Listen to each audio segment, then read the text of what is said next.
Bisa diceritakan kepada kami nih bagaimana perkembangan dari KEK Singasari, Pak?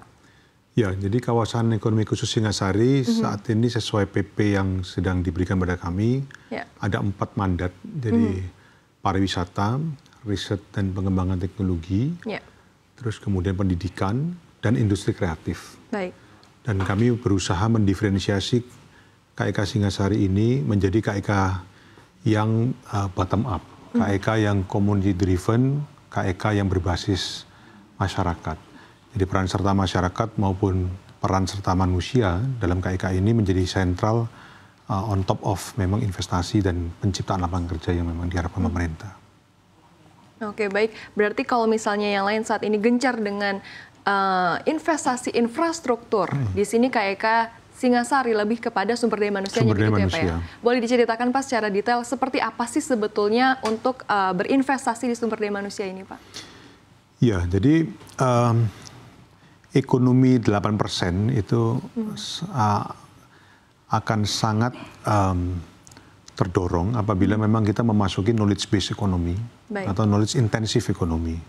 Jadi penciptaan ide dan pengetahuan, penguasaan pengetahuan, skill itu menjadi sesuatu hal yang sangat penting.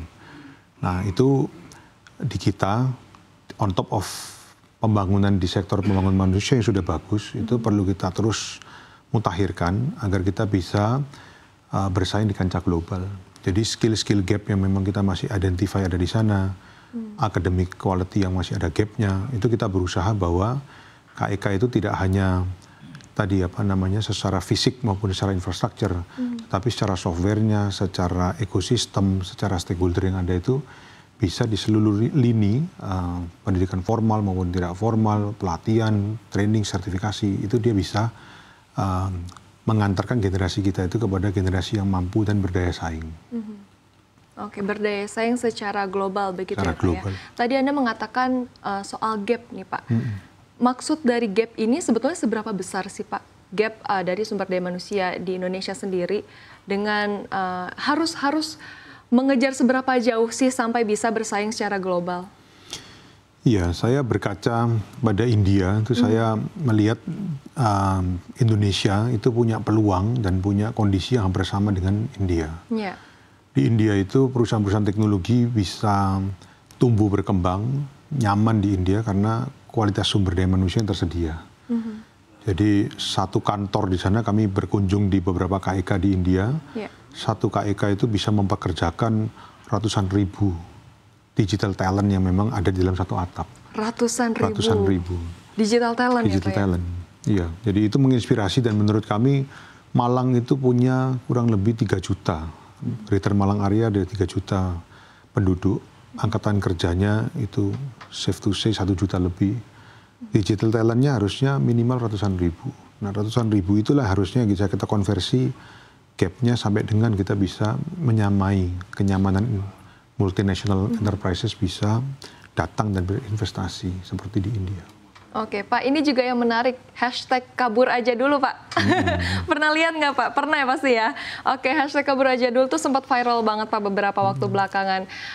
Dan kita kalau bicara soal digital, pasti tentunya yang lebih dekat, lebih familiar dengan digital ini pastinya anak muda ya Pak ya. Nah ini bagaimana pandangan Anda nih Pak, kalau misalnya anak mudanya aja mau kabur? Iya, saya masih sangat optimis bahwa Indonesia itu lahan yang subur untuk perkembangan digitalisasi, digital ekonomi, dan masih sangat menjanjikan buat generasi muda Indonesia. Jadi teknologi digital itu merupakan peluang untuk melevelkan playing field. Jadi tanpa teknologi digital, kalau semuanya fisik, kita mengejar ketertinggalan ataupun mengejar menjadi negara maju, saya pikir masih butuh waktu yang cukup panjang. Tapi apabila didorong dengan digitalisasi tadi, ini merupakan satu media di mana kita punya peluang. Nah, penetrasi digital kita, struktur demografi kita, penetrasi infrastruktur dan pengguna smartphone dan sebagainya, itu sangat menjanjikan. Jadi itulah yang kenapa hampir seluruh perusahaan digital pun berlomba-lomba masuk di Indonesia. Masalahnya sekarang adalah generasi muda kita itu harus diposisikan sedemikian rupa sehingga mereka tidak jadi penonton, tapi mereka juga bisa jadi pelaku. Nah, pelaku yang seperti apa? Pelaku kalau mereka punya skill, mereka akan bisa menjadi global talent yang bisa berkiprah di luar, dan seperti dulu di Malang Selatan banyak TKI-TKW kita yang menjadi pahlawan devisa. Mereka pun hari ini punya peluang dengan tingkat kesejahteraan skilled workers di global itu, mereka harusnya bisa berlipat-lipat mendatangkan devisa dan meningkatkan kualitas hidup mereka. Ekosistem inovasi di lokal, harusnya kita startup kita dengan demografik dan dengan pengertian kultur lokal kita. Anak-anak muda kita sangat punya peluang untuk menjadi pemain di negeri sendiri dalam rangka menumbuh kembangkan ekosistem startup. Jadi saya pikir di Indonesia mau keluar kabur aja dulu, mau kabur kemana, pertanyaan saya gitu. Kalau in term of mereka meyakini bahwa digital ekonomi itu akan tumbuh subur dan memberikan leveling playing field yang berbeda di zaman ini. Oke.